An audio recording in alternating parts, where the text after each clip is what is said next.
I'm Logan Crawford, and right now on Spotlight, we're diving into Religion and Science, Thoughts of a Common Gym by James Hillman. This intriguing book tackles the age-old debate between science and religion, offering unique insights from an everyday observer. Join us as we explore this author's balanced approach to understanding these two powerful forces and improving their debates. We're delighted to have this very talented author join us here today on Spotlight. We thank the team at Bookside Press for helping us put him in the spotlight today. And we ask viewers like you to support authors like him by subscribing to our channel and by purchasing his amazing book. The links are below this interview. Jim, thanks so much for joining us here today on Spotlight. Oh, thank you. And let me salute you and thank you for your service in our armed forces. You are a retired Army sergeant. And so Yes, thank you for that, for preserving our thank you. liberty and Definitely for keeping that. us safe at home. Because of heroes like you, people like us can sleep well at night. So thank you for that. Did your experiences in the Army influence your perspectives on religion and science? I actually started long before that. I have been an avid reader and study of history since I was age 10, Hmm. and I'm 55. So, Yeah. um, and I've noticed that one of the issues that's frequently popped up as a cause of warfare is religion. Yeah. Um, I had some events during my time as a teenager in the church. However, the moment that was, you might say, the break point when I actually had to, decide, am I a Christian? If so, what kind? Was right after Desert Storm. I was with Third Armored Division, Combat Air Brigade, and war's over. It was March of '91, and I was listening to a sermon that was on the radio, Hmm. and the preacher was talking about how it was a great thing, and we were going to bring civilization to the Middle East. And he was to say it was condescending and arrogant is an understatement. Hmm. And I had to ask myself, okay, God, is this what it's supposed to be? And was that no at that moment where I decided that, um, okay, God, my faith in you is absolute, but not so much with the church. Right. And I have to admit that since then, me going to church has been spotty, although I have been continuing studying the Bible off and on um, throughout the years. Hmm. Um, so that's where the big thing started. Gotcha. What do you see as the conflict between science and religion, or is there a conflict between science and religion? Well, it's yes and no. The problem is that there are too many people on both sides who do what I call a zero sum discussion, Mhm. in which when they talk, you have to listen, you have to agree, you have to shut up and become like them. Yeah. Um, in which during that discussion, any evidence you have contrary is automatically considered to be either not relevant or irrational or blasphemous or whatever. And this is coming from both sides of the discussion. Exactly. There's room for both. You can believe in science and you can believe in God. I Yeah. mean, that's what it comes down to, and people don't need to be so heated about it and feel like it's one or the other. It's not. Yeah. I mean, in my belief, God created science. Do you Yes. know? Do you, Absolutely. how do I you, believe go that ahead. he gave us the ability to understand.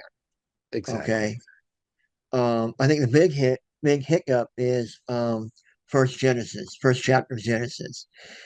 Um, to me, I mean, if you took the entire history of humanity and try to crunch it down to 200 words, which is roughly the size of what first chapter of Genesis is, you're not going to get much. Right. You're not going to, I mean, historical document, science document is a summary. Hmm. At best, it's a summary. So, yeah, why couldn't God use evolution to create life? Exactly. Exactly. Why does it have to be evolution or creationism? Why can't part of the creationism be evolution? Right? Yeah, Yeah. yeah. Agreed. Agreed. What are the differences you highlight between the church and the Golden Chapel?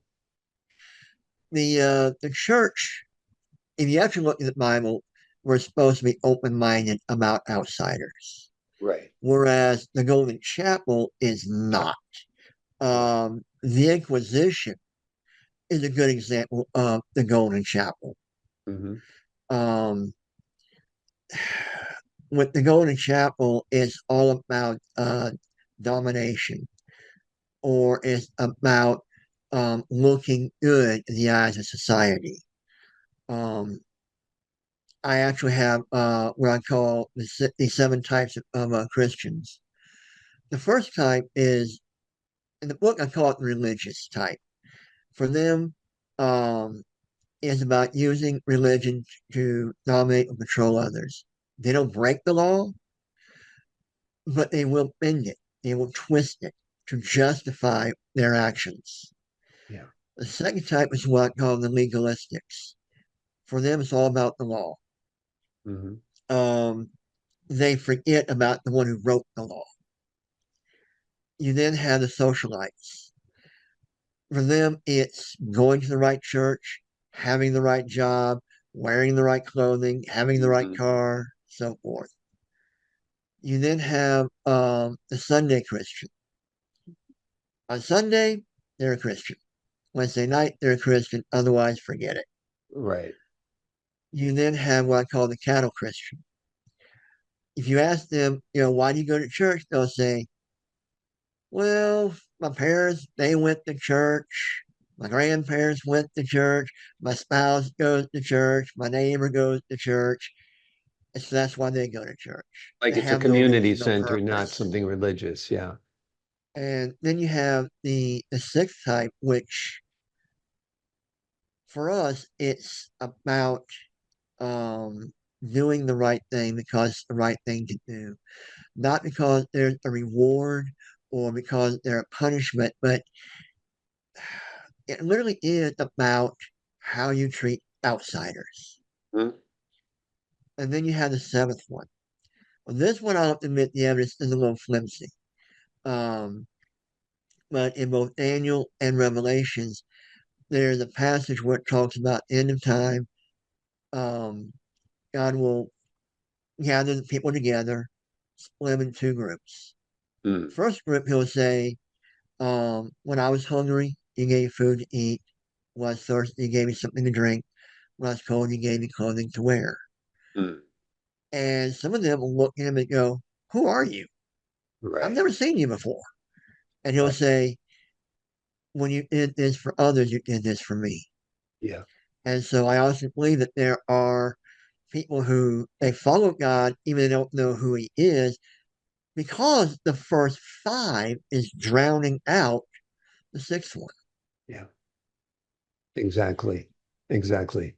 It's great observations throughout. The religious who go to services simply because everybody else is doing it. The people who are Christian-like only on Sundays. And I grew up Catholic, and we called some people A&P Catholics, Ashes and Palm. They only went on Ash Wednesday and Palm Sunday.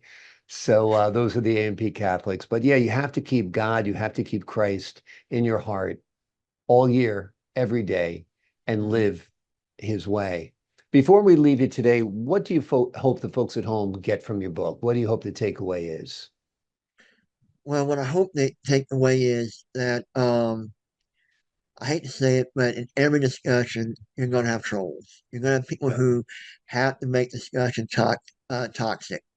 And it's not just religion, science, but also politics, economics, Yeah. sports, best toppings on a hamburger. It doesn't Yeah. matter how trivial or how important. You're going to have people who are, and they're going to tell you they don't have to justify what they're saying. Right. and that Exactly. leaves that open, or and you can't justify what you're saying, then you're not doing anything helpful. Exactly. Exactly. Watch out for those trolls. They pop up on social media all the time. You can say it's a beautiful morning out there. And they'll say, Uh-huh. it's not really so beautiful. I saw two clouds in the sky this morning. Yep. So yeah, we got to And the watch thing is, out for they've been them. around for thousands of years, and they'll be around for thousands of years more. Avoid them like they're cancer because that's what they are. Because They're they are. cancers to the soul. Yeah, absolutely. The name of the book we've been focusing on today is called Religion and Science, Thoughts of a Common Jim. It's written by an uncommon thinker, a wonderful man, a hero, a soldier. His name is James Hillman, and it is an intriguing book that tackles the age-old debate between science and religion, offering unique insights from an everyday observer. It's a terrific book. It'll get you to think about your religion. It will get you to think about your spirituality. It will get you to think about your faith and hopefully live a better life. Jim, thank you so much for joining us here today on Spotlight. Thank you. I appreciate your time. To the folks at home, I'm Logan Crawford, thanking you for your time. This time until next time on Spotlight.